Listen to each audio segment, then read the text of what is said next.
네, 감사합니다. 오늘은 종의 정신이 끝났다고 생각하셨죠? 예, 제가 계속 이어가려고요. 그래서 오늘은 14번째 시간으로 인물편은 끝나고 새로운 걸 이제 하려고 합니다. 사도행전 23장 1절부터 10절의 말씀입니다. 사도행전 23장 1절부터 10절의 말씀입니다.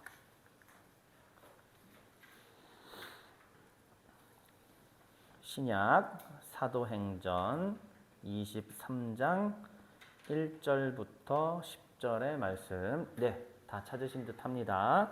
저 한 절, 여러분 한 절 교독하여 우리의 하나님의 말씀을 받겠습니다. 제가 1절 말씀 먼저 읽겠습니다. 바울이 공회를 주목하여 이르되 여러분 형제들아, 오늘까지 나는 범사의 양심을 따라 하나님을 섬겼노라 하거늘 대제사장 아나니아가 바울 곁에 서 있는 사람들에게 그 입을 치라하며 하니 바울이 이르되 회칠한 담이여 하나님이 너를 치시리로다. 네가 나를 율법대로 심판한다고 앉아서 율법을 어기고 나를 치라 하느냐 하니 곁에 선 사람들이 말하되 하나님의 대제사장을 내가 욕하느냐. 바울이 이르되 형제들아 나는 그가 대제사장인 줄 알지 못하였노라. 기록하였으되 너의 백성의 관리를 비방하지 말라 하였느니라 하더라. 바울이 그중 일부는 사두개인이요 다른 일부는 바리새인인 줄 알고 공회에서 외쳐 이르되 여러분 형제들아 나는 바리새인이요 또 바리새인의 아들이라. 죽은 자의 소망 곧 부활로 말미암아 내가 시문을 받노라. 그 말을 한즉 바리새인과 사두개인 사이에 다툼이 생겨 무리가 나누어지니 이는 사두개인은 부활도 없고 천사도 없고 영도 없다 하고 바리새인은 다 있다 하니라. 크게 떠들세 바리새인 편에서 몇 서기관이 일어나 다투어 이르되 우리가 이 사람을 보니 악한 것이 없도다. 혹 영이나 혹 천사가 그에게 말하였으면 어찌하겠느냐 하여 큰 분쟁이 생기니 천부장은 바울이 그들에게 찢겨질까 하여 군인을 명하여 내려가 무리 가운데서 빼앗아 가지고 영내로 들어가라 하니라. 아멘. 네, 오늘 제목은 종의 정신 실종입니다. 우리는 지난 시간까지 모세부터 시작해서 새 이스라엘에 이르는 성경의 인물들과 그룹들을 통하여 어떤 것이 여호와의 종인지에 대해서 살펴보았습니다. 그리고 제가 예고한 대로 이 이후에 그렇다면은 어떻게 살아가는 것이 여호와의 종인가에 대해서 이제 앞으로 어떤 식으로 펼쳐질 거냐면은 마태복음이나 복음서에 기록된 예수님의 천국 가르침, 그리고 그 천국 가르침에서 보여주신 것을 받아서 사도 바울이 또 신약의 성도들에게 어떻게 편지를 써주는가에 대해서 제가 살피겠다고 미리 지난주에 말씀을 드렸었습니다. 그런데 일단은 다음 주가 부활주일이고 또 오늘은 이제 고난주간이 시작되는 그 주간이기 때문에 이 앞서서 고민을 했습니다. 그냥 아예 종려주일에 관한 뭐 할까? 또 그냥 부활절은 부활절 할까? 부활절은 당연히 부활절 설교를 할 건데요. 기왕이면 어떻게 하면 종의 정신과 이을 수 없을까? 이을 수 없을까? 이을 수 없을까? 이게 제 계속 머릿속에서의 풀리지 않는 고민이었고, 그러다가 하나님께서 또 이렇게 연결 지을 수 있도록 허락해 주셨습니다. 이렇게 종의 정신을 배웠는데 예수님을 십자가에 못 박은 자들은 어쩌면 태생적으로 여호와의 종들인 사람임에도 불구하고 그들은 왜 그리스도를 십자가에 못 박았을까? 다시 말하면 종의 정신이 어떠한 변질되는 과정을 거쳐서 예수님 때에 이르러서 완전히 종의 정신을 뭘까요? 실종하게 되었을까? 지금도 서재에 이제 신학실종이라는 책이 있습니다. 한 10년 전 그때 제가 신대원 졸업반 마지막 기말고사를 치고 저 책을 사왔는데 송구하게도 아직도 안 읽었습니다. 그런데 그 신학실종이 우리 시대에 또 개신교 신학계에서는 상당히 많은 또 시사점을 던져줬거든요. 신학이 없다는 것이 무슨 의미냐면 생각이 없다는 뜻이에요. 신학이 없다라는 의미는 우리가 생각하는 것에 대한 어떤 그 근본적인 체계, 이것이 목회자들 사이에서도 많이 무너진 것이고, 더 나아가서 그러니까 결과적으로 성도들 사이에서 당연히 그 사고하는 체계가 사라질 수밖에 없다라는 아마 그런 주제의 책이었던 것 같습니다. 사람들과 대화를 해보니까. 그런데 마찬가지로 예수님 당시 때 예수님을 십자가에 못 박았던 사람들은 누구냐면 당대의 신학자예요. 신학을 담당했던 사람이고, 그 유대교 신학이겠죠, 당연히. 이 하나님에 대해서, 야훼 하나님, 우리의 여호와 하나님에 대해서 다루는 유대교 신학자들이 도대체 어떻게 그 정신을 실종하게 되었는가가, 제가 부활주의를 한 주 앞둔 이 시점에서 한 번쯤 여러분들과 같이 생각해 보면 좋겠다라고 해서 오늘 이 말씀을 준비해 보았습니다. 그래서 오늘 들어가는 우리의 준비는 평소와는 다르게 뭐 복습은 없습니다. 고난주간을 대하는 우리의 자세는 좀 이래야 될 거라고 먼저 얘기하고 시작을 하겠습니다. 일단은 첫 번째 한번 같이 읽어보시죠. 시작. 고난보다는 부활의 영광에 집중. 네, 일단은 제가 뭐 사두개인이나 이런 얘기를 하긴 할 건데 먼저 고난주간을 앞두고 이런 마음가짐을 갖고 좀 시작하자 이렇게 해서 준비를 했습니다. 고난은 사실 그래요. 우리가 고난 때 뭐 미디어 금식을 하기도 하고 그냥 금식을 하기도 하고 특별 새벽 기도회를 하고 하는데 다 좋죠. 다 나쁜 건 없습니다. 그런데 중요한 것은 핵심은 고난이 아니에요. 그 고난은 우리가 질 수 있는 것도 아니기 때문입니다. 그리스도께서는 인류의 구원, 즉 죄사함의 대속 제사를 위해서 오셨기 때문에 그건 그리스도에게 부여된 고유의 사명입니다. 우리는 거기에 대해서 감사하고 오히려 부활로 인하여 우리에게 새 생명 주신 그 부활의 영광에 집중하면 됩니다. 그렇기 때문에 고난주간에 또 무슨 파티를 하라 그런 의미는 아니겠지만 그래도 너무 지나친 고행으로 간다면 그것은 일반 다른 여타의 종교들이 하는 것과는 종교들이 하는 것과 흡사해질 가능성이 있습니다. 그렇기 때문에 우리의 크리스천들의 개신교의 관점은 어디 가 있어야 되냐면 십자가와 십자가 너머의 부활의 영광, 거기에 우리의 모든 초점이 가 있어야 된다. 그래서 두 번째도 마찬가지죠. 십자가의 은혜를 기억하며 한 주간을 좀 보냈으면 좋겠습니다. 그리고 오늘 앞서서 말씀드렸다시피 종의 정신 강론은 당분간 계속 되려고 해요. 1부는 우리가 성경의 논지에 대해서 살펴봤었고 짧죠. 그리고 2부는 여호와의 종들이 어떻게 살아왔는지에 대한 것들을 살펴봤습니다. 지난 시간까지. 그리고 난 다음에 예고한 대로 3부에 이제 종의 정신 실천을 보려고 해요. 그런데 오늘의 초점은 다시 말씀드리지만은 2부와 3부 사이에 막간입니다. 도대체 종의 정신은 어떻게 실종이 되었고 그래서 그리스도가 어떻게 십자가에 달리게 되었으며 종의 정신의 실종은 율법 정신의 실종이기도 한데 이게 어떻게 된 것이며 결국은 어떻게 십자가에 넘어가게 된 것인가. 물론 이 과정들을 아주 디테일하게 다루려고 하는 게 아니에요. 초점은 따로 있습니다. 그럼에도 불구하고 여러분들한테 이 말을 보여드리는 까닭이 무엇이냐면은 도대체 예수 그리스도를 십자가에 넘긴 그 세력들, 그들에게는 무슨 일이 있었던 것인가.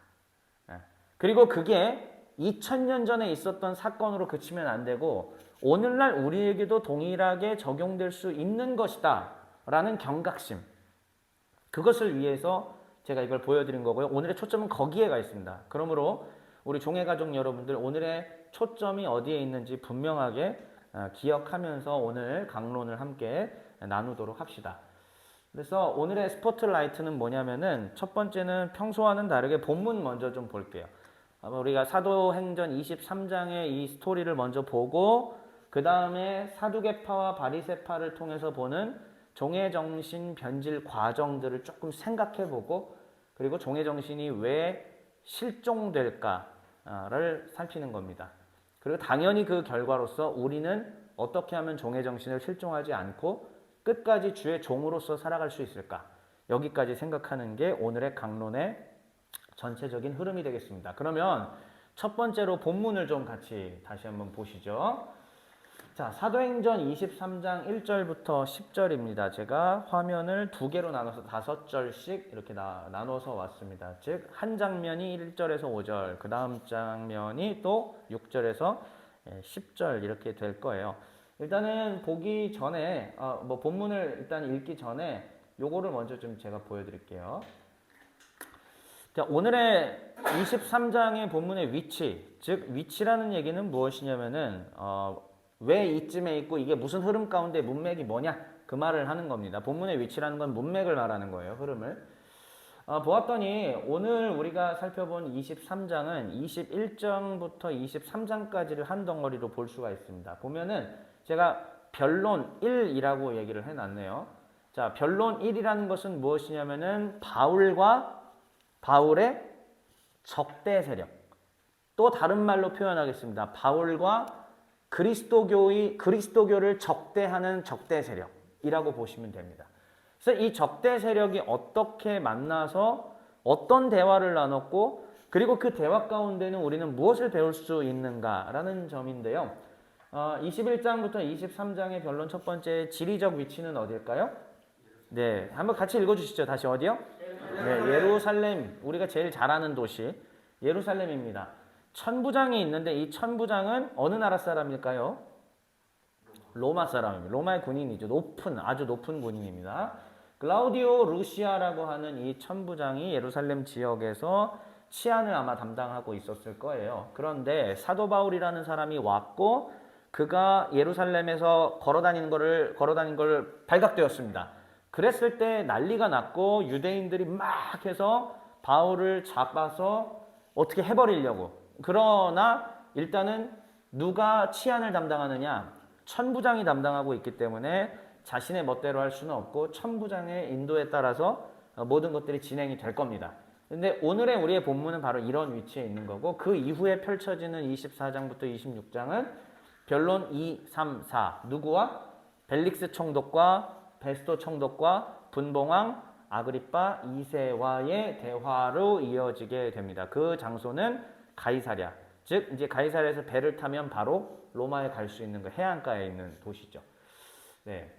그리고 이 유대 지역의 총독들의 총독 공관이 있는 곳이 바로 가이사랴라고 하는 곳입니다. 자, 이런 곳에서 오늘의 본문은 그래서 어떻게 되어 있냐면 첫 번째는 설전 1이라고 제가 해왔어요.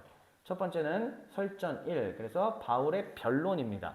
자, 그런데 누구하고 싸웁니까? 괄호 안에? 네, 대제사장 아나니아라는 사람하고 바울이 입씨름을 좀 하게 돼요. 자, 두 번째는 그 이후에 입씨름이 끝난 이후에 바울이 전략을 짜고 그 전략을 시행합니다. 누구와 누구를 갈라놓으려고? 네, 사두개인과 바리새인을 갈라놓으려고 말을 한마디 툭 던지는 거예요.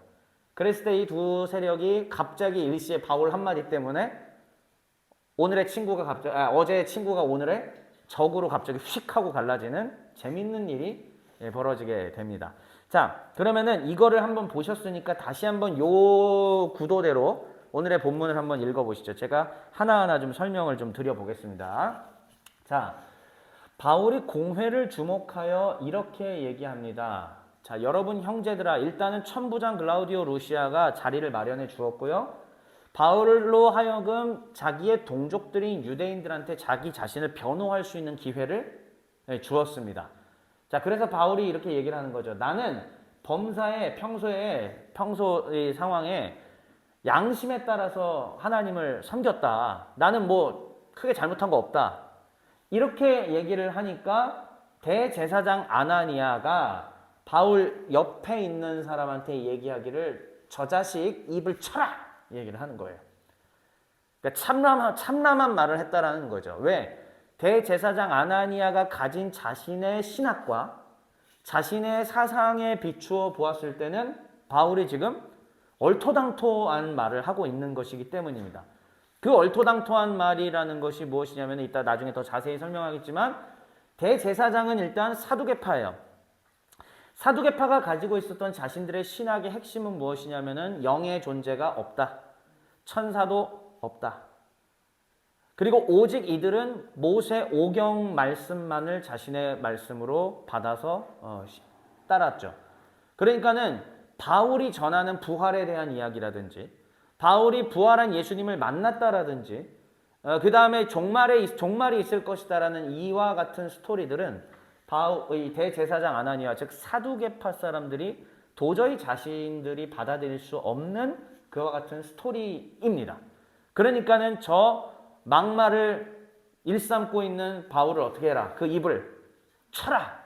라고 얘기를 하죠. 그랬을 때 바울이 이렇게 얘기합니다. 재밌는 장면이에요. 3절 한번 여러분들이 읽어보시죠. 바울이 이르되 시작. 바울이 이르되 회칠한 담이여 하나님이 너를 치시리로다. 내가 나를 율법대로 심판한다고 앉아서 율법을 어기고 나를 치라 하느냐 하니. 네. 일단은 어떤 담이요?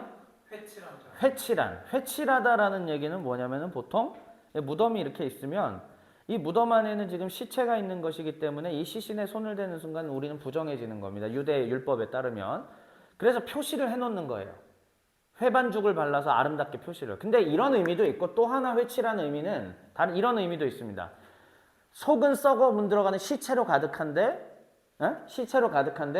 겉만 그렇게 아름답게 우리로 따지자면 뭐 페인트 칠? 뭐 장식? 데코레이션? 뭐라고 표현해야 될까요? 이런 거예요. 이런 것만 삐까뻔쩍하게 해놔봤자 그 속이 다 썩어 문드러져 가는데 그게 무슨 의미가 있냐. 바울은 아마 지금 제가 방금 얘기한 이 후자의 의미로 얘기를 한 것 같아요. 회칠한 담이여 그러면서 하나님이 너를 칠 거다라는 아주 겁나는 말을 얘기합니다. 그 다음에 네가 나를 율법대로 심판한다고 얘기하고 있지만 율법을 어기고 있다라고까지 얘기를 하죠. 바울이 참 놀라운 것이 무엇이냐면은 바울이 말하는 율법은 예수님께서 다시 재해석하신 새 율법을 계승했다고 제가 말씀드렸죠. 그러니까는 오히려 그리스도를 부정하는 지금 이 사두개인들의 저 말이 곧 하나님의 율법을 부정하는 거다라는 논리로 바울이 얘기하고 있는 것입니다. 오히려 내가 예수를 메시아라고 주장하고 죽은 자의 부활을 주장하는 내가 곧 뭐다? 율법의 적통이다 라고 얘기를 하는 겁니다. 그러니까는 곁에 섰던 사람들이 이렇게 얘기를 하는 거죠. 정신 나간 거 아니야? 저분 대제사장이야. 이렇게 얘기하니까 갑자기 바울이 오늘날로 말하자면 빠른 태세 전환을 딱 하게 되는 거예요. 빠른 태세 전환입니다. 5절 말씀 한번 읽어보세요. 시작. 바울이 이르되 형제들아 나는 그가 대제사장인 줄 알지 못하였노라. 기록하였으되 너의 백성의 관리를 비방하지 말라 하였느니라 하더라. 일단 말씀의 박사니까 구약 인용은 뭐 완전 자유롭죠. 구약 말씀 딱 인용하면서 너의 백성의 관리를 비방하지 말라라는 말씀 딱 인용하면서 내가 알았으면 안 그랬지. 알았으면 나는 그럴 수 있고. 근데 내가 몰랐어. 대제사장인 줄 몰랐어. 일단은 요게 이제 하나의 스토리고요. 이 스토리 안에서 제가 뒤에 생각할 거리를 갖고 왔어요. 근데 여러분들도 지금 이걸 통해서 뭘 배울 수 있을지. 자, 다시요. 종의정신 변질, 그 다음에 종의정신 실종이라는 흐름으로 제가 오늘 말씀을 준비했는데 대제사장 아나니아? 대제사장? 누구보다도 여호와의 종이죠. 누구보다도 여호와의 종이어야 하는 이 사람은 왜 과연 바울의 입을 치라라고 말했을까요? 이게 오늘 우리가 생각해야 될 하나의 생각거리입니다. 자, 이제 두 번째 에피소드죠. 바로 이어져서 바울이 이렇게 쭉 봤더니 지금 여기 공회예요. 아까 여기 요 말씀 보시면 지금 공회에서 외쳐 이르되라는 표현이 있지 않습니까? 자, 여러분들이 아시는 바와 같이 이 당시에 유대인들의 공회하면은 땡땡땡땡 공회 뭐죠? 아니 그거는 사도행전 15장에 나오는 공식 회의였고 일단은 우리로 따지면 국회에 해당하는 산헤드린 맞습니다. 예루살렘 공의회 같은 경우는 개신교가 아니죠. 기독교 공의회였던 거고요. 유대 사회에서 있어서 국회에 해당하는 것은 산헤드린 공의회입니다. 자, 그러니까는 지금 현재 바울이 글라우디오 루시아의 주관 하에 유대인 최고 지도자들과 함께 입씨름하고 있는 장면인 거예요. 국회에서도 서로 설전이 오가듯이 바울과 유대교 지도자들 사이에서 지금 입씨름이 오가는데 바울이 상대하고 있는 이 대상은 바로 산헤드린 공의회입니다. 그리고 이 산헤드린 공의회의 일부는 누구요? 사두개인이고 그리고 이 산헤드린 공의회의 또 다른 일부는 누구요? 그렇죠. 이걸 이해하시면 됩니다. 그러니까는 우리의 국회 안에서도 그러니까 큰 다수당이 있고 그 다음에 야당이 있고 그 다음 소수당들이 이렇게 있지 않습니까? 그런 것처럼 이 다수당이 있는 것이고 야당이 있고 그다음 뭐 이렇게 돼 있어요. 자, 그러면서 바울이 전략을 짭니다. 아, 이 사람들을 갈라놔야겠다. 머리가 얼마나 좋은지요. 갈라놔야겠다. 자, 여러분 형제들아 하면서 읽어보시죠. 시작. 여러분 형제들아 나는 바리새인이요 또 바리새인의 아들이라 죽은 자의 소망 곧 부활로 말미암아 내가 신문을 받노라. 자, 여기서 바울이 어떤 전략을 짰느냐? 나는 바리새인이다. 그러니까는 바리새인 표를 얻으려고 지금 한 거죠. 네, 근데 그 다음에 말이 중요해요. 그냥 나는 바리새인의 아들이다라고까지만 하면 되는데 굳이 자기가 바리새인이라는 걸 증명을 해냅니다. 그게 뭐냐면 죽은 자의 소망, 곧 부활. 바리새파는 제가 예전부터 얘기 드렸었죠. 바리새파는 뭘 인정했다? 네, 바리새파는 묵시문학적인 묵시 사상들을 많이 이어받았다고 제가 말씀드렸잖아요. 그러니까는 이들은 영, 천사, 새시대, 죽은 자, 부활 이런 거 다 받아들이는 집단이에요. 물론 제가 말했지만 메시아도 근데 그 안에서 메시아 사상이 하늘의 메시아와 땅의 메시아로 구분지는 그런 건 좀 갈린다고 제가 말씀을 드렸었잖아요.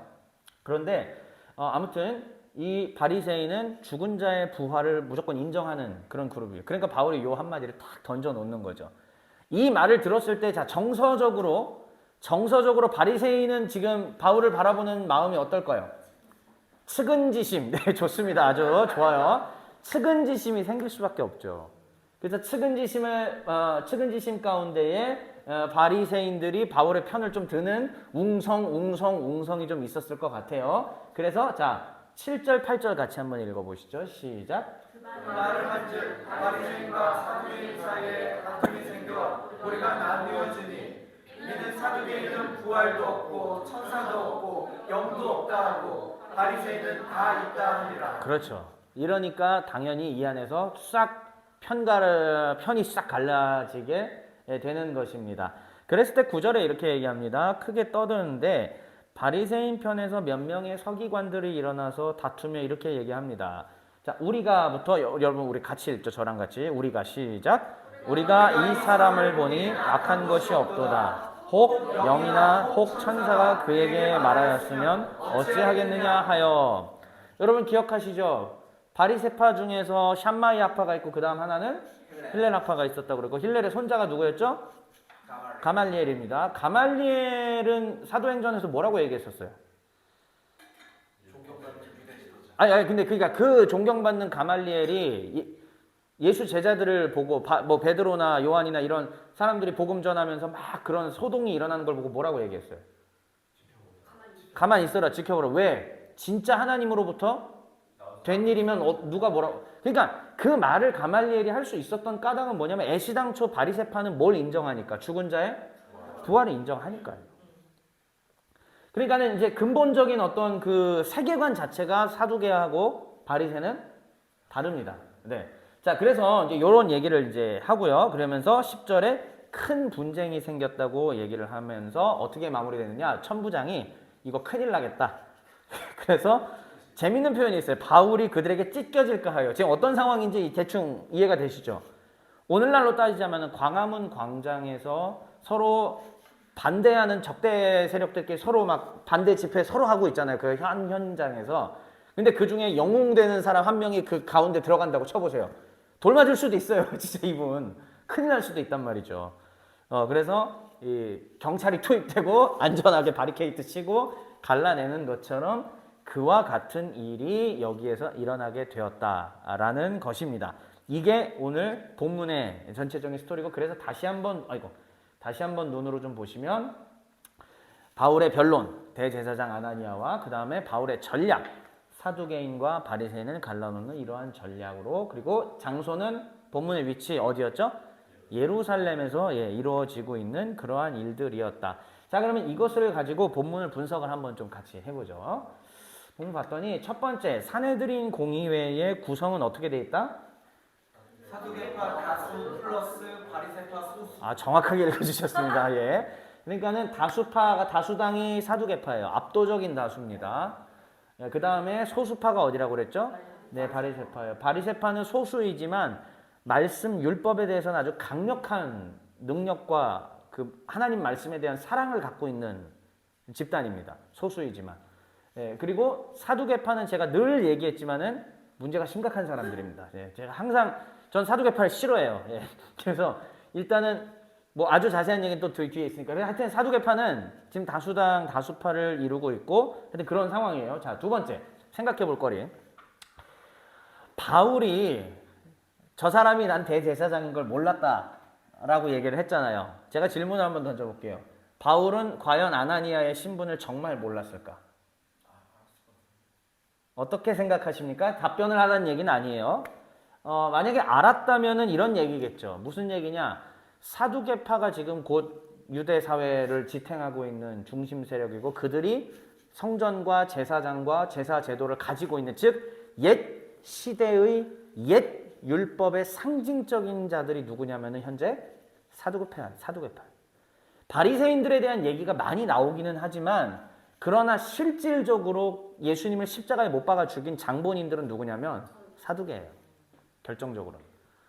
자, 곧 무너질 벽만 아주 페인트 칠해가지고 겉만 그냥 그럴싸한 이 벽이 하나 있습니다.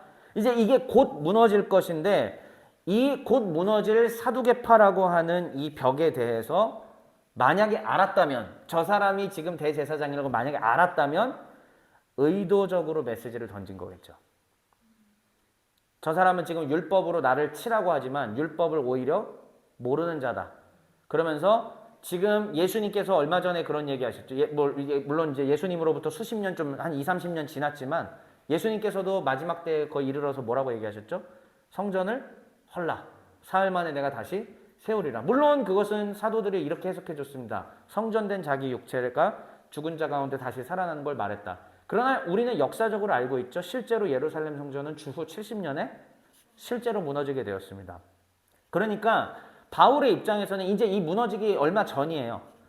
티투스 장군에 의해서 예루살렘 성전이 무너지기 얼마 전 이 상황 가운데 바울은 이렇게 얘기하는 거죠. 의도적으로 지금 너는 율법을 지키고 율법을 따른다고 얘기했지만은 사실상 이 유대 사회 전체가 하나님께로 그리스도를 통하여 하나님께로 가지 못하게 하는 방해 세력이 바로 너희다. 라고 얘기하는 거예요. 의도적 메시지. 어떤 메시지? 곧 성전이 실제 성전 그리고 너희 전체가 무너진다라는 심판의 메시지를 의도적으로 던진 게 된 것이고 만약에 몰랐다면 진짜 그 문맥 그대로 만약에 모르는 것이었다면 무엇인가? 예언적 메시지인 거죠. 너로 인하여 무너지게 될 것이다 라는 것이 바울이 자기가 알았던 몰랐던 어쨌든 예언적 메시지로 아나니아에게 선포가 된 것이 될 것입니다. 자, 그래서 본문을 통해서 이런 걸 생각할 수 있는 것이고 세 번째가 사두개파와 바리새파의 연합전선이 지금 결렬됐지 않습니까? 이 결렬을 되는 것을 통해서 시사하는 점이 무엇이냐면은 제가 이렇게 표현해 왔어요. 첫 번째 한번 읽어볼까요? 시작. 죄송해요. 이거 오타가 났네요. 밑에는 사두개파입니다. 예, 위에 시작. 네, 그 다음에 아래는 사두개파로 읽어주세요. 오타예요. 시작. 그렇습니다. 다시요. 예, 실수하셨습니다. 괜찮아요. 다시 한번. 예, 위에 거 시작. 희망 있는 사두개파. 아니라니까요. 희망 있는 바리새파예요. 아래가 사두개파예요. 오타입니다. 오타. 다시 한번 시작. 희망 있는 바리새파. 아래는 희망 없는 사두개파. 좋습니다. 예, 왜 이렇게 제가 썼는지 지금부터 좀 설명을 드릴게요. 짧게. 결국은 바리새파는 부활, 죽음과 부활, 영, 천사를 인정하기 때문에 기독교와의 끈이 연결되어 있습니다. 그러니까는 지금 이 사도행전 23장은 바리새파는 그래도 구원받을 수 있는 가능성이 있다는 것을 분명하게 보여주고 있어요. 그러니까는 이 바리새파가 만약에 예수라는 이 사람을 30년 전에 십자가 졌던 이 예수라는 사람을 헬라어로 좀 얘기를 해보겠습니다. 주와 그리스도, 퀴리오스, 그리고 크리스토스. 퀴리오스와 크리스토스로 인정만 한다면 주와 그리스도, 주와 메시아로 인정만 한다면 바리새인들은 얼마든지 하나님 나라를 소유할 수 있습니다. 그래서 제가 예전부터 강의 때나 설교 때나 늘상 얘기하는 게 바리새파를 너무 오해하거나 나쁘게 생각하지 말라고 그런 얘기를 드렸던 이유가 여기 있는 거예요.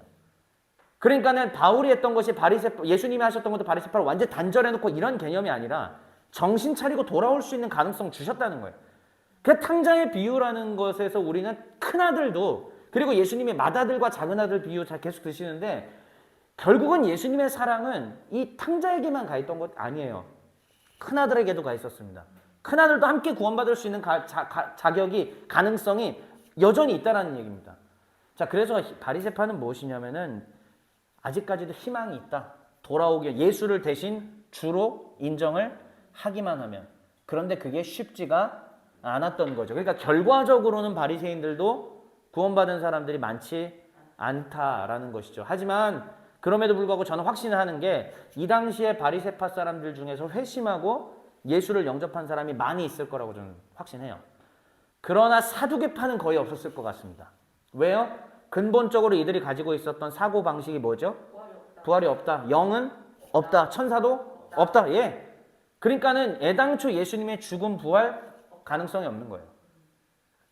그런데 이들이 친로마 정책을 쓰면서 로마와 정부와 결탁하고, 제가 여호와의 종 때 계속 얘기한 시류에 영합하고, 기회주의를, 배척이 아니라 기회주의를 따라가고, 그렇게 해서 결국은 유대 사회 전체를 어떻게 했다?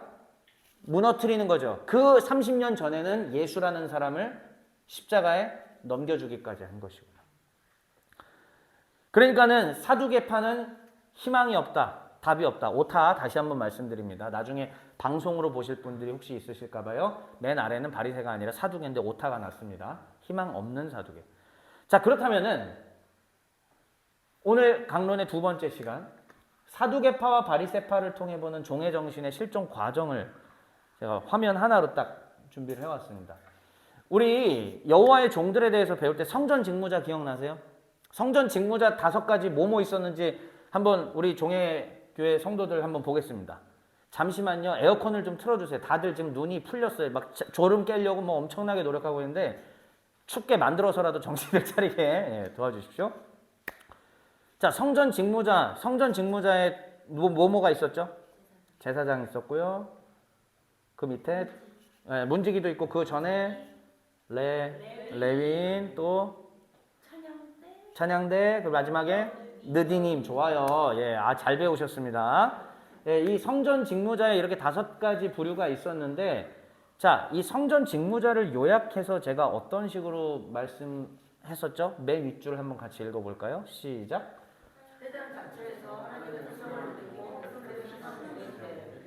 이 사람들은 나면서부터 그거를 맡은 사람들이에요. 자신의 의사와는 상관없이 제사장의 아들이면 제사장, 레위인의 자식은 레위인, 그리고 문지기, 찬양대, 이렇게 부름받아서 그 역할들을 감당하면서 백성들에게 뭘 보여주는 거예요? 이게 곧 하나님의 카다시, 거룩이다. 이게 하나님의 거룩이라는 걸 자신의 태생과 자신의 삶으로 이미 보여주는 것이 성전 직무자들이 했던 일입니다. 자, 그러면 사두개인들은 어디의 후예들이에요?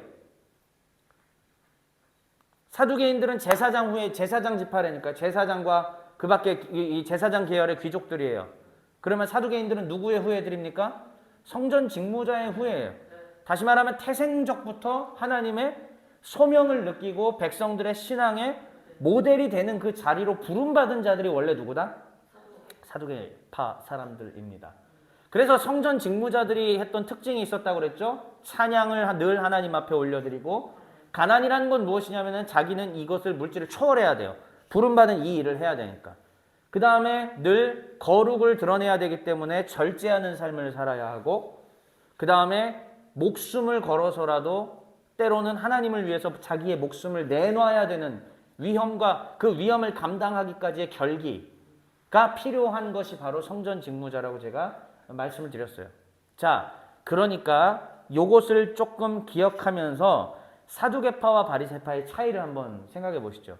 사두개파는 그러니까는 이 모든 거룩이나 하나님의 일, 말씀 전부 다 뭐와 관련되어 있다. 어떻게 생각하느냐? 선천적이라 생각하는 거예요.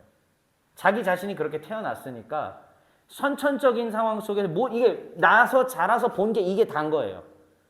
안 믿다가 들어온 게 아니라 이미 믿은 상태에서 더 나아가서 제사장으로서, 더 나아가서 나는 이런 찬양대로서 부름받아서 한 거기 때문에 사두개인들은 뭐든지 다 선천적인 결정, 그래서 여기 이제 표를 보시면은 이렇게 하고 있어요.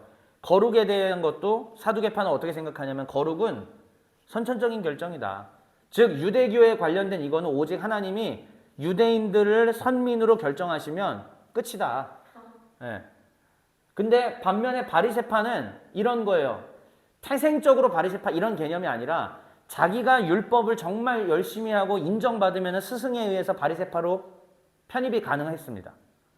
그러니까는 인간의 결정과 인간의 노력들을 굉장히 중요시했던 그룹이 바리새파예요. 그러니까는 사두개파는 이방인들이 유대교로 들어오는 개종 자체를 안 돼. 선천적인 거니까. 그러나 바리새파는 오케이. 이런 얘기입니다. 그리고 사두개파는 예루살렘 성전 중심입니다. 성전 뭐 하는 곳이에요? 짐승 잡아 죽여서 제사 드리고 거룩을 유지해가는 곳이잖아요. 그러니까 예루살렘 성전 중심의 사두개파 사람들은 자신들이 세상의 뭐다? 중심입니다. 반면에 바리새파는 회당에서 율법을 해석하고 가르치고 적용하고 실천하는 것에 훨씬 더 에너지를 들여서 노력했던 사람들이 바로 바리새파 사람들이죠. 그러니까 사두개파 사상의 발전 과정을 제가 구두로만 좀 말씀드리면 이 사람들은 일단은 자기의 선천적인 태생적인 것이 벌써 중요해. 그러고 나서 이 사람들이 중요시했던 건 뭐냐? 오직 모세 오경만 믿었습니다. 그 이외의 것들은 받아들이지 않아요. 그러니까는 종말 사상이니 영이니 천사니 오경이 없거든요. 그 이상 것들이 들어갈 수가 없고 이제 중요한 얘기입니다. 제 얘기를 잘 들어주세요. 그들의 그러한 신분적 태생, 모세 오경만 믿는 그러한 자신들의 전통 이런 것들은 잘 보십시오. 이게 제가 오늘 얘기하려는 핵심이에요. 편협한 사상. 꽉 막힌 좁은 편협한 사상. 그리고 그 사상의 결과가 하나님을 이해. 어떤 식의 하나님? 편협한 하나님으로 이해해버려요. 그러니까 하나님에 대해서 제대로 이해를 못하니까 지금 당장 이 땅 가운데서 잘 먹고 잘 사는 것만이 중요해요. 왜? 어차피 영도 없고 천사도 없으니까. 그러니까 당연히 기회주의를 갑니다. 누구의 손을 잡죠? 로마의 손을 잡는 겁니다.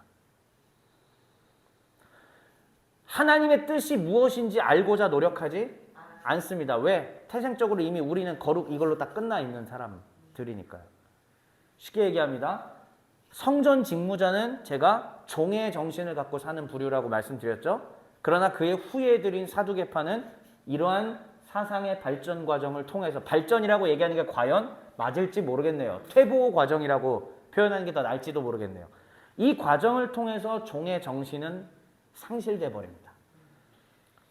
종의 정신이 정면으로 배격하고 있는 시류에 영합하고 기회주의를 따라가는 그 전형적인 모습이 누구에게서 나왔다? 네, 사두개파. 그리고 그 결과는 결국 누구를 십자가에 넘겨주었다? 예수님을 십자가에 넘겨주는 그 일까지 하게 된 것이죠. 자, 그래서 이제 세 번째. 그렇다면 오늘 이 사두개파와 바리새파의 이 스토리를 통해서 종의 정신은 왜 실종될까에 대해서 우리가 마지막으로 좀 정리해 봅시다. 첫 번째 한번 읽어주시죠. 시작. 여러분 이거 정말 잘 기억하셔야 됩니다. 사랑하는 성도 여러분, 성도라는 이름이 얼마나 무거운지 제가 계속 말씀드렸죠. 성도는 일상에서 하나님에 대한 인식이 늘 또렷해야 해요. 그러나 우리는 일상에서 하나님에 대한 인식이 흐려집니다. 왜요? 마치 사두개인처럼 부름받았다. 성도로. 그리고 우리 중에서는 상당수가 어린 시절부터 예수를 믿고 큰 사람들입니다. 상당수는. 그러다 보니까는 이게 얼마나 가치로운 건지, 얼마나 좋은 건지, 그리고 얼마나 구분돼야 되는 건지, 사람들에게 신앙의 롤모델이 돼줘야 되는 건지에 대한 중요성 자체의 인식이 어떻게 된다? 흐려지는 거예요. 예, 흐려지면서 결과적으로는 없다까지 가는 거죠. 태생적으로 이미 교인으로 태어났다면 거룩한 행동들, 교회에서 하는 것들이 일상이 돼버리는 거예요. 그러니까 이건 더 이상 우리한테는 신비로운 거나 중요한 것으로 여겨지지 않죠. 교회에 나오면서 나중에 예수를 믿은 분들은 굉장히 어떤 부담되는 마음으로 오늘도 이 죄인이 하나님 앞에 섭니다라는 자세로 나와요. 그러나 오래된 사람들은 어떻게 합니까? 습관적으로. 더 나아가서 이미 나면서부터 신자된 사람은 어떻게 하죠? 친구 만나러 갑니다. 자, 그런데 예수 믿은 지 그 감격과 감사함이 있다 할지라도 똑같이 세월이 흘러가가지고 똑같이 무감각한 인식이 흐려진 사람들 틈바구니 속에서 살아가다 보면 어떻게 됩니까? 자기 자신도 똑같아지는 거예요. 그러니까 일상에서의 하나님에 대한 인식이 흐려진다. 이것이 종의 정신을 상실하게 되는 정말 중요한 원인이 됩니다. 사두개인이 그랬던 것과 같이 우리도 그렇게 될 수 있다는 사실을 꼭 기억을 하셔야 합니다. 두 번째는 사두개인과 바리새인, 이 사두개인, 특별히 사두개인이죠. 이 스토리를 통해서 우리가 종의 정신 실종에 대한 원인 두 번째 읽어볼까요? 시작. 강한 자기 신념 문제. 사두개인은 강한 자기 신념으로 가득 찬 거예요. 뭐 누구는 그렇지 않겠습니까만은 일단 사두개인은 일단 어떤 신념? 뭐만 말씀이다. 모세, 오경만이 말씀이다라는 자신들의 신념. 그러면은 이미 체계 자체가 잘못됐어요. 오경만 하나님의 말씀이라는 얘기는 뭐냐면은 계시의 점진적인 발전을 인정하지 않는다라는 뜻이고 그 이후에 하나님께서 이스라엘이라는 개념을 유대 이스라엘이 아니라 새 이스라엘까지 확장시킬 거라는 거에 대해서 알고자 하는 의지조차도 다 상실돼 버리기 때문인 것입니다. 근데 이러한 강한 자기 신념에 천착된 사람들은 이런 사람들이 결국은 종의 정신을 실종시키는 것이 우리가 현장에서 많이 목격하는 것들 아니겠습니까? 내가 아는 것이 전부라고 하는 그 착각 그리고 배우려 하지 않는 것들이 계속 우리 가운데 습관화된다면 다시 얘기합니다. 아까 얘기한 거랑 똑같아요. 사두개인이 그랬던 것처럼 우리도 강한 자기 신념으로 인하여서 우리도 무너지고 우리도 또 하나님에 대한 인식이 흐려지고 또 다른 안 좋은 결과들을 계속 낼 수 있습니다. 종의 교회는 어떻게 해야 되냐면 날마다 항상 이걸 체크하면서 우리가 함께 살아야 해요. 누구도 높아져서 안 됩니다. 누구도 잘나서도 안 되고 누구도 스스로 지혜 있는 척해서도 안 됩니다. 모두가 그리스도의 사랑 가운데 용서함 받은 죄인이라는 것을 깨닫고 품으면서 나갈 준비를 해야 된다. 그렇게 살아내야 된다. 사두개인들을 통해서 우리가 바로 반면교사를 배울 수가 있게 되는 겁니다. 그러면 이 종의 정신의 실종 결과가 어떻게 되느냐? 아까 성전 직무자들이 했던 게 뭐라고 그랬죠? 찬양과 감사, 절제, 결기 이런 것들이 있는데 이게 실종돼 버려요. 왜? 이미 기회주의로 가버리게 되기 때문입니다. 기회주의라는 것은 무엇이냐면 친로마 사두개인들은 로마의 손을 잡고 이렇게 한 거잖아요. 결국은 그 자기 합리화예요. 신자들의 내면 가운데 일어나는 끊임없는 문제는 무엇이냐면은 기회주의가 틈타고 자기 합리화를 한다라는 것입니다. 제가 일전에 그런 말씀 드린 적이 있나요? 아담과 하와가 선악과를 따먹었다는 것은 역사적 실제로 전 믿지만 더 나아가서 역사적 한 번의 사건으로만 의미가 그치는 게 아니라 그 뒤에 일어나는 반복적인 죄의 패턴들의 모델이라는 것입니다. 그 반복적인 죄의 패턴의 모델이라는 게 무슨 의미냐? 바로 자기 합리화의 모델이라는 거예요. 죄는 어떤 식으로 찾아온다? 자기 합리화. 어느 순간부터 내가 신앙의 연조가 쌓이고 보세요. 이제 종회교회도 언젠가 10년, 20주년 될 때가 있잖아요. 자, 그러면은 청년으로 시작했던 이 순수했던 사람들이 어느 순간부터 자기 합리화를 하기 시작하고 기회주의가 되고 높아지려 하고 권위를 내세우려고 하는 그런 현상들이 보일 수도 있다는 겁니다.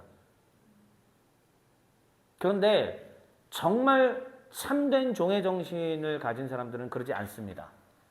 찬양이 입에서 감사가 입에서 맨날 나오는 사람들이 그렇게 자기를 지혜 있는 척하면서 높은 척하면서 남을 짓누를 수 있을까요? 아니잖아요.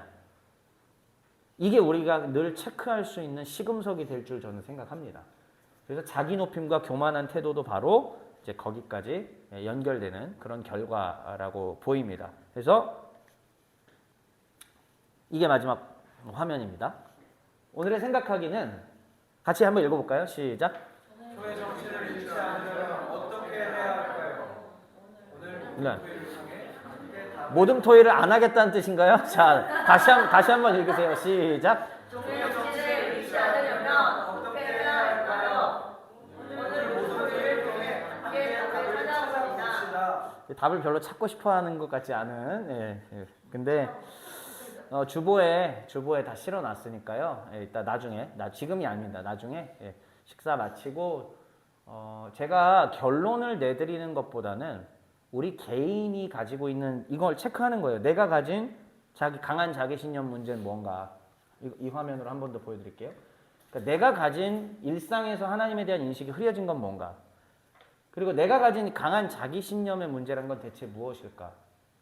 그리고 나는 지금 종애정신 실종 결과의 모습들이 혹시 내 안에 있지 않나 체크하고요. 뭐 이제 사진 찍으셨겠는데 그 이미지 파일은 제가 네이버 밴드에 올려드릴게요. 이제 예배 마치고. 그래서 그 모둠 토의하기 전에 또 그 참고 자료로 이걸 보시면은 될 듯합니다. 사랑하는 우리 종애 가족 여러분들, 우리 며칠 전에 이제 우리 남자 성도들은 아실 텐데. 저희 큰아버지가 88세로 이제 소천하셨어요. 예수를 안 믿고 가셨죠. 그래서 정말 오랜만에 그런 불교식 전통 장례식을 진짜 언제야 그런 게 솔직히 기억이 있었나 싶을 정도로 한 인생은 짧습니다. 어린 시절에 제가 꼬맹이 때부터 할아버지, 할머니, 큰아버지, 큰어머니, 뭐 둘째 큰아버지, 둘째 큰어머니 다 기억나고 뭐 영원할 것 같았던 그것이 정말 신속하게 지나갔습니다.